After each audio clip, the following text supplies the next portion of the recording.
যে সুন্দরভাবে গান গেয়ে দর্শকের মন কেড়ে নিয়েছে রানু সরকার। অত্যন্ত একটি ভাবময় পরিবেশের মধ্য দিয়ে আমরা চলে গেছি। এখন হয়তো পালার গান অতটা ভালো লাগবে না, তবুও আমার কাছে একটি প্রশ্ন করে গেছেন রানু সরকার,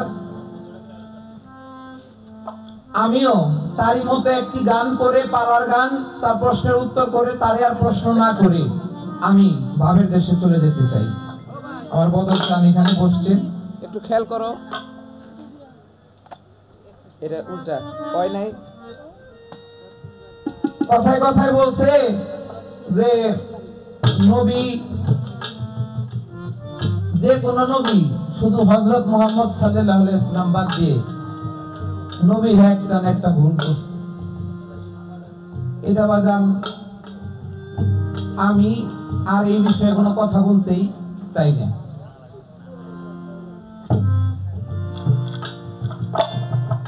এটা আমি আপনাদের উপরেই ছেড়ে দিলাম। যদি বলেন আদম নবী ভুল করেছে গন্ধম খেয়ে, তাহলে আমি এখানে দাঁড়িয়ে থেকে বলবো, যারা ওলি আল্লাহ, যারা কামেল মুর্শিদের পাইরবি করে, হ্যাঁ, তারা এই কথা জীবনেও বিশ্বাস করবো না। আদম নবী গন্ধম খাওয়ার কারণে তার কোনো ভুল নাই, আর এইগুলা হাদিস যারা কয় তাগো আর কি কমু। নবী যার উপরে নবুয়তের ভার আসছে সে আবার ভুল করতে পারে, নাউজুবিল্লাহ মিন যালিক। এই কথা আমি আর জীবন আল্লাহ পাক জানি আমার মুখটা না কয়। হ্যাঁ, এই কথা যদি আপনাদের দ্বন্দ্ব থাকে, গাউসুল আজম বরিয়াবার দরবার আপনারা আসবেন, আপনাদের ওখানে দাওয়াত রইল। কি বিষয়ে আমি আর কোনো কিছু বলতে চাই না। একটি গান আমি করি, এখানে সাধুগুরুরা বসছে, ওই মাপের গান আপনারা একটু শোনেন। আর একটু প্রশ্ন করছে বড় পীর, পিরানের পীর আব্দুল কাদের জিলানী মাহফুজ সুবহানী কুতুবের আব্বানী, সে এক বিড়ালের কাছ থেকে একটা বেলায়েতি শক্তি বা একটা জ্ঞান পেয়েছিল।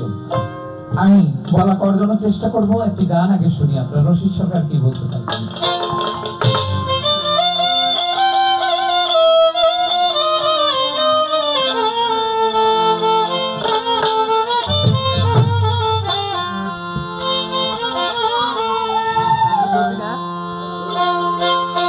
ওরে জ্ঞানী হলে পাপ হইতে মানুষ মুক্তি পাবি,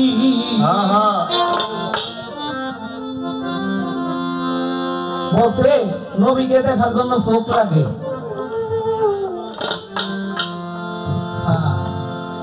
এক পর্যায়ে আবার আপা বলছে যে বেলায়েতের মধ্যেই আমরা এই পীর মুর্শিদের মাধ্যমে আমরা নবীকে পাই। বলছে না, হ্যাঁ ঠিক না? তাইলে আপনি ঘুরে ফিরে আমার ঘরে আপনি আসলেন, কারণ নবুয়ত ছাড়া বেলায়েত কোন নাই, বেলায়েত ছাড়া নবুয়ত নাই, দুটোর সমতার পরিপূরক।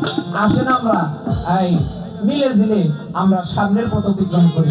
হ্যাঁ, কিন্তু এই যে কিছু কিছু কথা যে নবীকে কি করার লাগবো, এটা করার লাগবো, নবী তো সাইয়্যিদুল মুরসালিন, সর্বব্যাপী, সর্ব জায়গায় নবী, কিন্তু তালাশ করতে গেলে একজন মানুষ ছাড়া পারা যাবে না।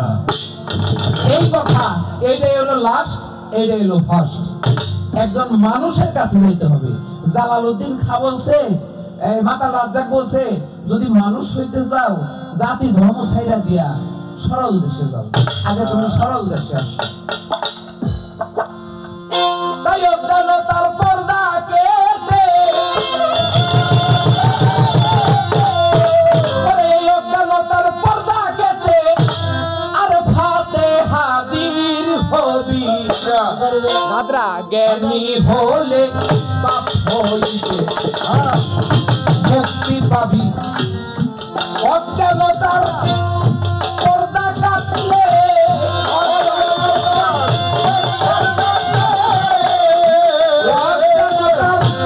পর্দা কেটে আর ফাতে হাজির হবি, জ্ঞানী হলে পাপ হইতে মুক্তি পাবি, জ্ঞানী হলে পাপ হইতে মুক্তি পাবি। আরে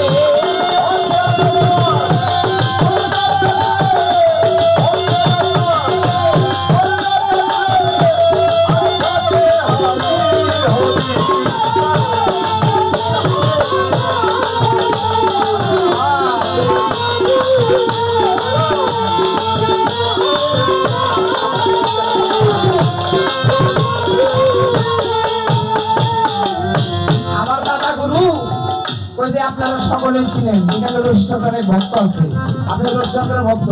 আমার দাদা গুরু বাউল কবি কাদের সরকার তুলাচাঁদের প্রথম সারি খেলা ভক্ত খলিফা ছোট বাজায়।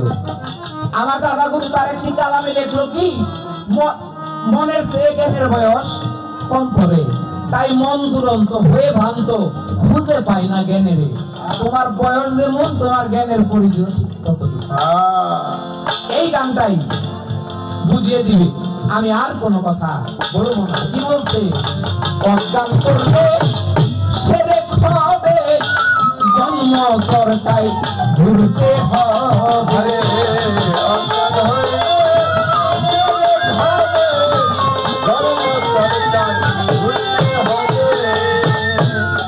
অজ্ঞান করলে সেরে হবে, জন্ম সরকায় ঘুরতে হবে।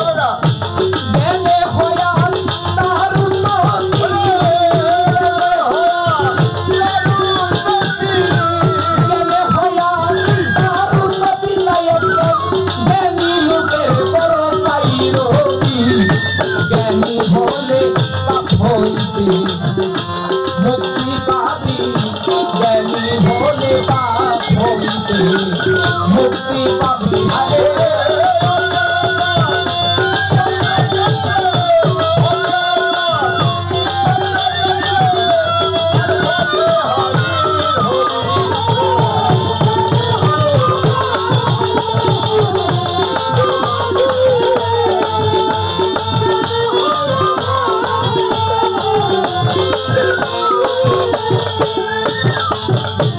বদরসাম আরাফায় অর্থ জানা শোনা, ওই সব অজ্ঞানিতার ভেদে বোঝে না। ও আরাফাত হইল জানা শোনা,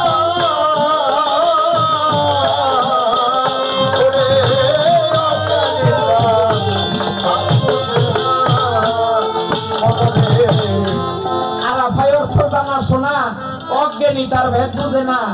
এই গানটা শুধু জ্ঞানীদের জন্য, আপনারা সবাই জ্ঞানী। আরাফার ময়দান কোথায়? টাকা খরচ করে যাইতে হয়, তাই না? হ্যাঁ, মুর্শিদের দরবার ভক্তের কাবাগর, জান্নাতের হাওয়া সেথায় বয়া যায় বিশ্বাস আর ভক্তি, তবেই পাবি মুক্তি, কে জানি কার ভাগ্যে। ওইখানে যেমন দেখাশোনা হয় পরস্পর, এই মুর্শিদের দরবার আরাফার ময়দান, এইখানে গেলে নিজের জ্ঞানের পরিধি বাড়ে। তাই রশিদ সরকার এই গানটি লিখল, আরাফায় অর্থ জানা শোনা অজ্ঞানী তার ভেদি বোঝে না। আরাফা হয়ে জানা শোনা অজ্ঞানী ওরে এনে হয়া তার উন্নতি, এনে হয়া তার উন্নতি নাই একদম বরকত সাবাবার বড় পাইরবি। জ্ঞানী হলে পাপ হইতে মুক্তি পাবি, জ্ঞানী হলে পাপ হইতে মুক্তি পাবি।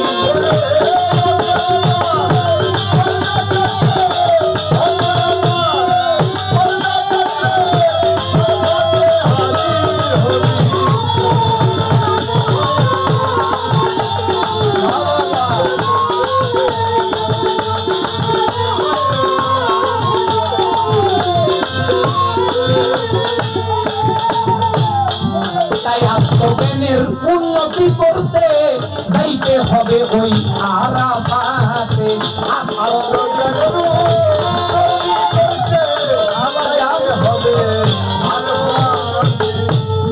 আত্মজ্ঞানের উন্নতি করতে যাইতে হবে ওই আরাফাতে, করে সহজে তার দ্বার খুলে না,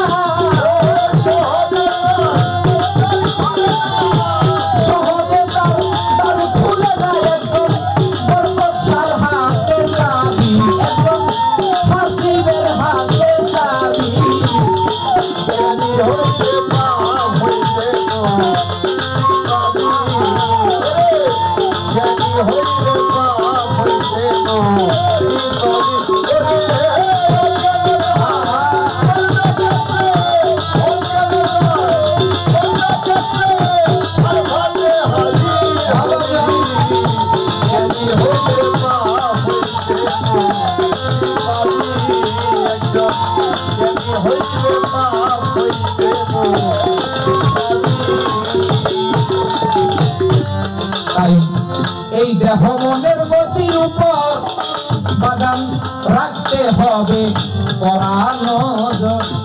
দেহ মনের গতির উপর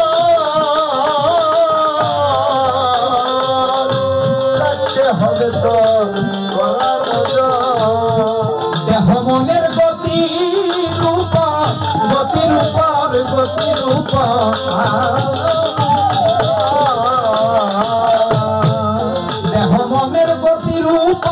বাগান রাখতে হবে খুব কড়া নজর। সরকার রশিদ বলে ভাবের সাগর, রশিদ বলে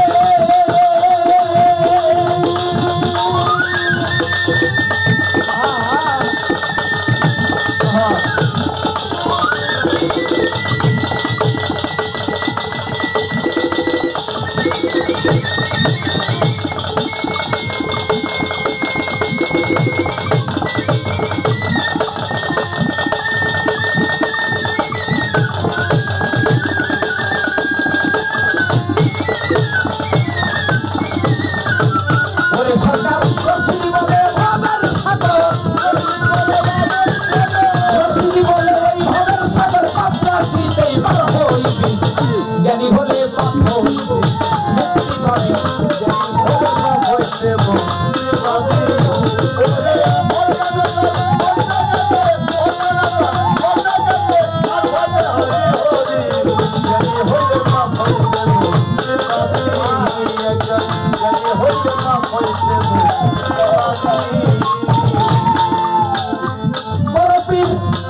আব্দুল কাদের জিলানী মাহবুবে কুতুবে রাব্বানী গাউসে সামদানি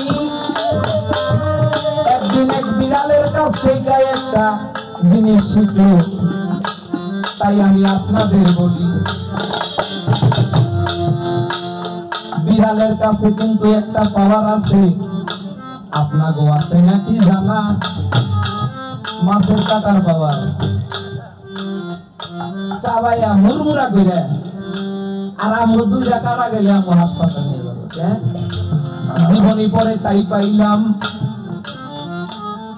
আপনারাও পরে দেখবেন সত্য নাকি মিথ্যা, কারণ এখন হলো ডিজিটাল যুগ। ব্যাকের হাতে মোবাইল, মিথ্যা কথা কইলে ওই যে পুলিশ খারাপ রয়েছে খালি ধইরা। আমার দয়াল বলছে তুমি যতটুকু জানো তুমি অতটুকু কইও। ওদিকে চাই না, এই যে আমার দিকে চান, ওদিকে চাই না, নিব না। আমার মুর্শিদ আরাফাত খান বলছে তুমি যতটুকু জানো আলামিন ততটুকু হবে। মানুষের কোনো ভ্রান্তির মধ্যে না, ভ্রান্তির মধ্যে আমরা যেতে চাই না। আমরা বাউল মানুষ, আমরা আপনাদের চরণে গোলাম হয়ে থাকতে চাই সবসময়, বরাবর আশা নেই। তাই ওই যে বড় পীর মাছের কাটা যে গলায় দিলে, এই তত্ত্বটাই বিড়ালের কাছ থেকে শিখছে। এই হলো বিষয়, আর কিছু না। আমি এখন কি প্রশ্ন করব? হ্যাঁ, না করছে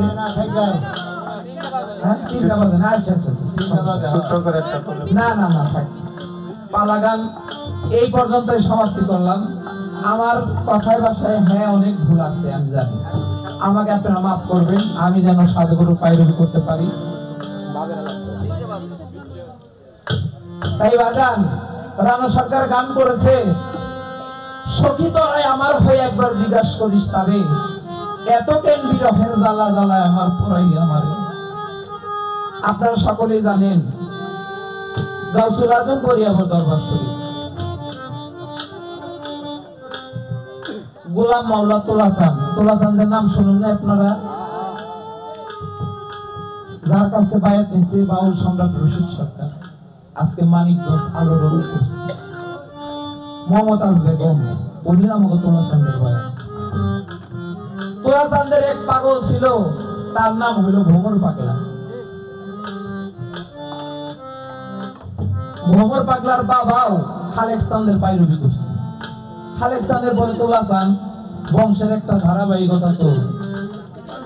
হ্যাঁ, টাঙ্গাইল সোনা করটিয়া নাইকান বাড়ি আমরা গেছিলাম দলের সাথে।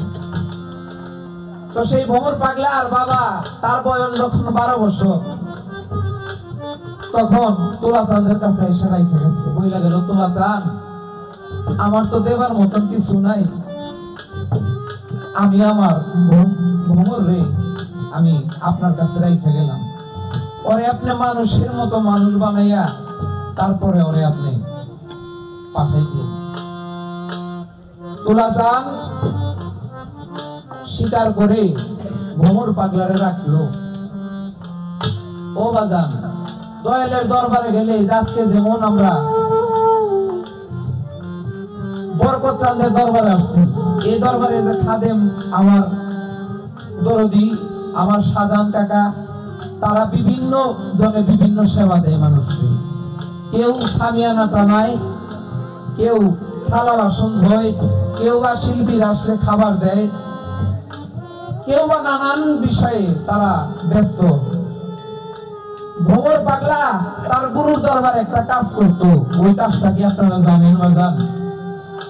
ভ্রমর পাগলা সবকিছু কাজ বাদ দিয়া তোলাচাঁদের পায়খানা প্রস্রাব পরিষ্কার করত। এই কর্মটা কিন্তু আর কেউ করে নাই, ভ্রমর পাগলা করেছে। গুরুর দরবারে যাইয়া যে যত ময়লা আবর্জনা সাফ করবো, তার দেহ থেকে তত ময়লা আবর্জনা দূর হইবে। অবশেষ 12-24 বছর হইল। তোলাচাঁদ একদিন ভ্রমর পাগলার ডাক দিয়া কয়, ভ্রমর রে, এইবার তোর আপন বাড়িতে তুই চলে যা, তোর বাড়িতে তুই চলে যা। ভ্রমর পাগলা দুইটা চোখের পানি ছেড়ে দিয়ে বলছিল, দয়াল গো, এই দুনিয়াতে তো আমার কেউ নাই, আমার তো মাও নাই, আমার তো বাবাও নাই, আমি কার কাছে যাব, আমি কি করব? আমার তো 10 টাকা পুঁজিও নাই রে বরকত চান, আমি ওইখানে যে কি করে খাইবো, কি করে চলবো? গুরু বাক্য সর্বমন্ত্র সার। তুরাসান বললো, ভমর রে, তোর কিছুই করতে হইব না, তুই ভিক্ষা করে খাবি। ও বাজান, যতক্ষণ পর্যন্ত গুরু নামের ঝুলা, বরকত চান নামের ঝুলা যেই ভক্ত কাঁধে না নিয়ে দেশ বিদেশ ঘুরছে রে বাজান, সে ততক্ষণ পর্যন্ত বুঝবে না যে গুরুর প্রেমের কত জ্বালা। অবশেষ চলে গেল তার বাড়িতে, ভিক্ষা করে খায়। তুলাচান বললো, তুমি এমনি ভাবে ভিক্ষা করবা, তোমার এক বেলা যা লাগে তুমি তাই ভিক্ষা করবা, তুমি কোনো জমাইতে পারবা না। কি বাজান, কথা সত্য না? একটা গুরুর প্রেমে যে কত জ্বালা রে বাজান, যে না পড়ছে সেই বেদনা কখনোই বুঝতে পারবে না। করতে থাকে, তার গুরু বলেছে, তার কর্ম সে করতেছে। অবশেষ আপনারা জানেন, চৈত্র মাসের 14, 15, 16 চৈত্র গাউসুল আজম বরিয়াবর দরবারে পুরুষ অনেকদিন হয় ভ্রমণ পাগলা চলে গেছে, উরুষ এসে পড়ছে। তুলাচান একটা চিঠি লিখছে, আগের যুগে তো বাজান কোনো টেলিফোন ছিল না, পিয়ন বেটা চিঠি নিয়ে যাইতো। তুলাচান কয়, তোমরা একটা চিঠি লেখো আমার ভ্রমণের নামে, আমার ভ্রমণে আমি কতদিন দেখি না, আমার ভ্রমণ কোথায় আছে তাও জানি না, আমার ভ্রমণের একটা চিঠি লেখো আর বলো যে দরবারে আসার জন্য। অবশেষ পিয়ন বেটা চিঠি নিয়ে গেল, সেই টাঙ্গাইল করটিয়া শুননা। পিয়ন বেটা চিঠি নিয়ে যায়, ভ্রমর পাগলা ভিক্ষার ঝুলা নিয়ে রাস্তা দিয়ে যায়। পিয়ন বেটা ভ্রমর পাগলার দূর থেকে দেখে বললো, এই ভ্রমর, তুমি শুনে যাও। ভ্রমর পাগলা অচমকিত হয়ে তার সামনে আসার পরে তার ব্যাগ থেকে একটা চিঠি বের করে দিল। ভ্রমর পাগলা জিজ্ঞেস করলো, এই চিঠিটা কোথা থেকে আসছে? পিয়ন বেটা যখন বললো গাউসুল আজম বরিয়াবর দরবার থেকে, তখন সেই চিঠিটা নিয়ে একবার বুকে ধরে, একবার মুখে চুমা খায়, একবার কপালে ধরে। পিয়ন বেটা বলে, আমি কত মানুষের চিঠি দিলাম, কেউ তো এরকম করে না, বরকত শাহ নামের চিঠি আসছে, এটা বুকে ধরছে।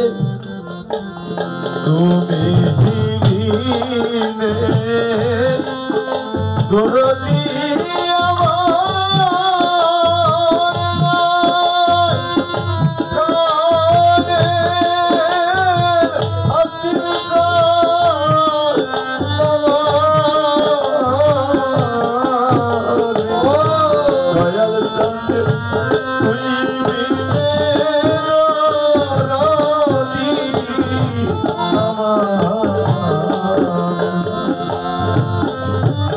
বলে, কত জনরে আমি চিঠি দেই, কেউ তো এরকম করে না। আরে ভ্রমর পাগলা বলে, তুমি কি মুর্শিদের হাতে হাত ধরেছো? তুমি যদি মুর্শিদের হাতে হাত ধরতে আমার বরকত চাঁদের পায়রবি করতা, তাহলে তুমি বুঝতা বরকত চাঁদের প্রেমে কত। ভ্রমর পাগলা তো খুব অভাবী ছিল, তার পাশে যে গুরু ভাইরা ছিল অবশেষ দরবারে আসবে। ভ্রমর পাগলা তার গুরু ভাইরে বলে, ভাইরে, আমার কাছে তো কোনো অর্থ সম্ভব নাই, কোনো টাকা পয়সা নাই, তবু মাল বস্তা আমি বাস স্ট্যান্ড পর্যন্ত নিয়ে যাবো, করটিয়া বাস স্ট্যান্ড পর্যন্ত মাথায় কইরা, তোরা এর জন্য, এই কারণে তোরা আমার একটু গাউসুল আজম বরিয়াবর করে নিয়ে। অবশেষ যেই কথা সেই কাজ। মার পেটের ভাই বলে সুখ সম্পত্তির ভাগী, তরিকার ভাই বলে নিদান কালের সাথে। ভাইয়ে জানে ভাইয়ের জ্বালা, এই জ্বালা অন্য কেউ জানে। মালজাল যখন বুঝাবে, করটিয়া বাস স্ট্যান্ড পর্যন্ত নিয়ে আসলো। ভ্রমর পাগলারে একটা পয়সা দিয়া তার গুরু ভাইরা বললো যে, তুমি অমুক দোকান থেকে একটা আগরবাতি মোমবাতি নিয়ে আসো, তুমি আসতে আসতে টাঙ্গাইল থেকে একটা বাস আসবে, ওই বাসে কইরা আমরা বরিয়াবর দরবারে আমরা চলে যাব। গুরু ভাইরা তারে গদিরে রাইখা এক পয়সা দিয়া পাঠাই দিয়া তারা সবাই চলে আসলো ভৈরবর দরবারে। রাত্র একটু 12টার মতো বাজে। তুলাচান ঘরে বসে রয়েছে, ভক্তবিন্দুরা বাহিরে। তারা যারা চলে আসছে তারা যায় তুলাচাঁদের সাথে দেখা করে। তুলাচাঁদ সবাইরে দেখে, কিন্তু ভোমর পাগলারে দেখে। ওই আমার ভোমরে তোমরা আনো নাই, আমার ভোমর কোথায়? ওই বাজার, ও তো পাগল মানুষ, জানি কই চলে গেছে, ওরে তোমরা পাইলে। ভোমর পাগলা এদিকে বাস টানছে, দুইটা চোখের পানি ছেড়ে দিয়ে বলে, ভাই রে গরু ভাই, তোরা আমার এই কালে ফাঁকি দিলি, তোরা ওই কালে আমার সাথে কি ব্যবহার করবি? আরে ওটা আমার বোঝা হয়ে গেছে। এই কথা বলে তার কাছে তো আর করি নাই, সে কিভাবে দরবারে আসবে? সে তুলাচান বলে একটা চিৎকার দিয়ে, তুলাচান তুমি আমার সহায় থাইকো, আমি আজকে পায়ে হাইটা হইলেও রাস্তা বইয়া পড়েছি। অবশেষ রাত্র যখন 2টার অধিক বাজে, আস্তে আস্তে ভোমর পাগলা তুলাচাঁদের কাছে আসে। ভোমর পাগলা যখন করজোর করে বৃদ্ধাঙ্গুলিটা ধরতে চায়, তখন তুলাচাঁদ বলে, ভোমর রে তুই আমার আঙ্গুল ধরিস না। কই কেন বাজান? আজকে দরবারে এত মিলন মেলা, তুমি আবার কি কাজ করছো? তুলাচাঁদ কই, ভোমর রে আমি তো কোনো কাজ করি নাই, তুই যখন আমার নামে ভরসা করে সেই বাস স্ট্যান্ড থেকে হাইটা হাইটা দরবার আসলি, তুই তো আসস নাই, ওইটা স্বয়ং আমি তুলাচাঁদ দিয়ে আসছি।